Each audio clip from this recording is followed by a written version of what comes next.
اینجا 40-50 ماشین زیاده، همه ماشین اینجا اجازه دین آیدین شات حوزه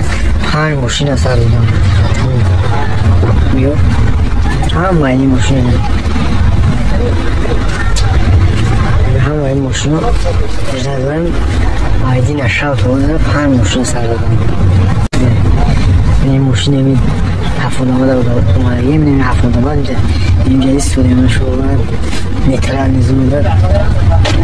وضعیتون بیزی بوده این هفتاد اومده السلام علیکم مردم تاجیکستانی، امیدوارم هر کجا که هستین صحت سربلند باشین. خب منور را دیدیم برادر مقصد از دیروز میگوید که شماره کم ماشین را جواب دادن. مراجعت خوردکک با اون برادر و دوستایی که گرانس گذاشتن رکلام میکنند یا همون شخصایی که در همین کار زنیمت میکنن بگیم مردم هم میبرن میارن. خب